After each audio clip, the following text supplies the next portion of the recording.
Hello and welcome. I'm the Big Shot Critic, and today I'm asking what makes The Fugitive so watchable? It pulls you in and you can't help but watch the whole thing. How is it so effective? Well, I'm going to show you.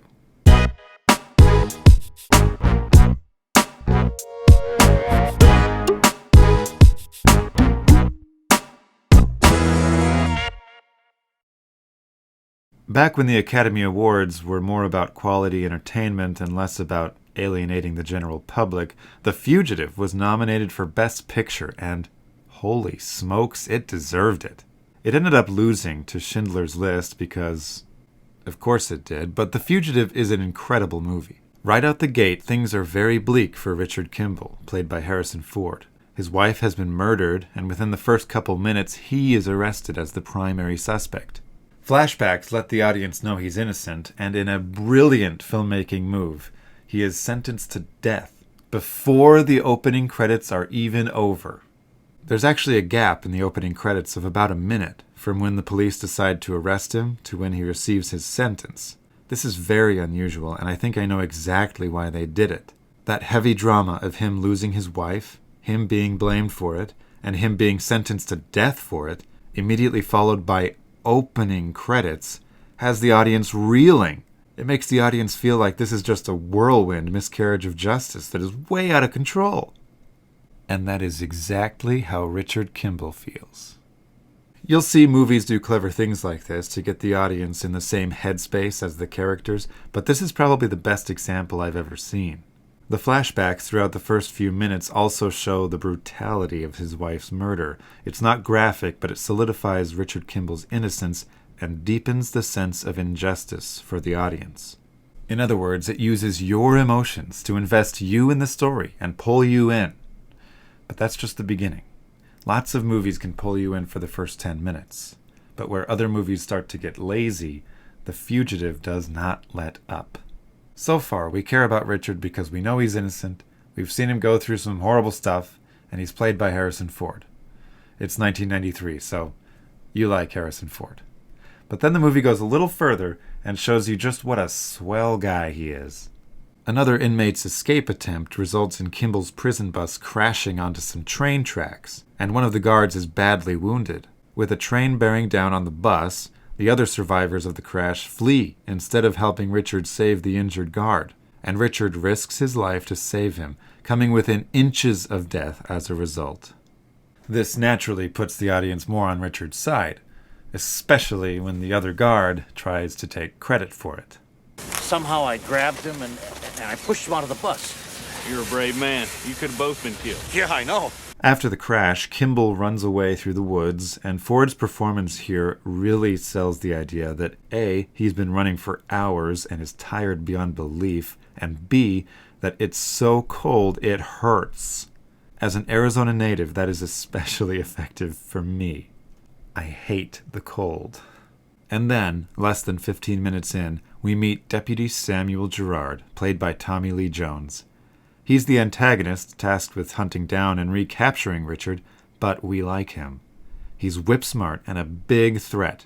Just when it seems like Richard is a little bit back on his feet with clean clothes and a shaved beard, Deputy Gerard chases him down so hard he's forced to hide in the storm drain and jump off a dam.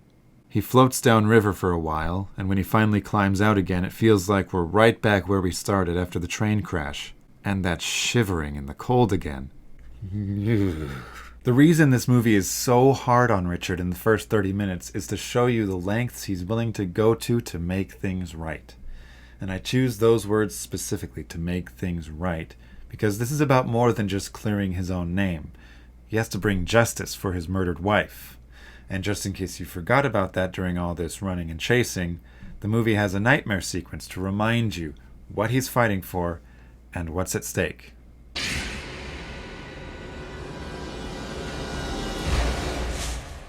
And what the heck is the point of all that? It makes you root for him. You want to see him win so bad. In other words, it's pulling you in even further. And when the movie's not using Richard Kimble to pull you in, it's using Deputy Gerard. Right from the start, Deputy Gerard is incredibly likable. Maybe more likable than Richard, But he has to be to get you to like him because he's trying to catch Richard. He's the primary antagonist. An antagonist is anybody working against your protagonist. The protagonist is the main character. Usually protagonists are good guys and antagonists are bad guys, like Luke Skywalker and Darth Vader. Sometimes it's flip-flopped and the protagonists are bad guys, like in Breaking Bad, or My Life by Bill Clinton. And sometimes your primary antagonist becomes a protagonist by the end, like in The Fugitive. It's tricky, and it goes like this. In Deputy Gerard's first scene, he's smart, funny, and a good leader. Within minutes, he discovers more at the train crash where Richard escaped than the sheriff who's been there for hours. He's likable, but more than that, he's dangerous for Richard. As I mentioned earlier, he almost catches Richard within a day of arriving on the case, forcing Richard to take the extreme measure of jumping off a dam. This confirms the audience's fear that he might be able to stop Richard from making things right. But at the same time, Deputy Gerard just gets more and more likable. He's smart, his team provides all the comic relief in the movie, which means you're smiling when he's on screen, and he's not a bad guy. He's just here to do his job. The movie even takes time to show him being courteous. Call those guys in Kentucky and tell them thanks for the dogs. When Richard finally does get ahead of him by a few steps, Gerard turns to studying Richard's past to anticipate what Richard will do next. But what starts as an attempt to understand Richard so he can catch him slowly morphs into a parallel investigation, and the lines between protagonist and antagonist begin to blur a little bit. The movie keeps up the action and suspense as their paths crisscross and Richard is almost caught a few times, but when Richard hands over a giant tip to Gerard, right on a silver platter, Gerard's investigation shifts. He starts trying to clear Richard. Gerard's just here to catch Richard. If Richard turns himself in because of compelling evidence that will clear his name, all the better. Whatever makes him easier to catch. By the time things come to a head and Richard is stuck in a building surrounded by Chicago police, Gerard is able to offer Richard a safe way out with assurances that he knows Richard is innocent. Dr. Richard Kimble! Richard, I know you're innocent! It's a good thing, too, because at that point in the story, Chicago police is ready to shoot Richard dead on sight because they think he's a cop killer. And Richard leaves the building safely in Gerard's custody. That is how your primary antagonist can become your protagonist's greatest ally by the end of the movie. Now, what's the point of all that? Why jump through all those hoops and make things so complicated?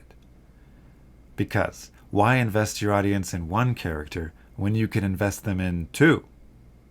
That way, there's always someone on screen who you are rooting for. And what's even better is they both get what they want by the end of the movie. Richard makes things right, and Gerard catches his man. In other words, not only does it get you doubly invested by means of both of the characters that you like, but it actually delivers on the goals of both, even though they are working against each other most of the time. Incredible. That ending, when Richard's cleared his name and the guilty are facing justice, is so good. You didn't get a death sentence for the murder of your wife, which you didn't commit. You didn't go through this horrible ordeal and finally gain redemption. But because of all the work the movie put in earlier, it feels like you did. You're right there with Richard, and that redemption feels great. It would be wrong of me to talk about Richard Kimble's redemptive arc without mentioning James Newton Howard's score for The Fugitive. The swell in the music just as the credits start to roll is exquisite. It captures and amplifies the emotions of the movie perfectly. I didn't know what redemption sounds like, but James Newton Howard did, and he put it in the score. And no, I'm not going to play it for you or show you the clip. It belongs in the context of the movie. It belongs in a museum! You want to know a little secret? You want to know something embarrassing for most of Hollywood, most of the time? Every movie wishes they could do these things. Every movie wishes they could get you to invest like this. They all wish they could deliver the audience emotion and catharsis like The Fugitive does. They all wish they were this good. And they just aren't. Thank you so much for watching, everyone. Be sure to subscribe to the channel if you haven't already. Tell me your favorite part of The Fugitive in the comments below, and smash that like button so Richard Kimble can make things right. Bye-bye.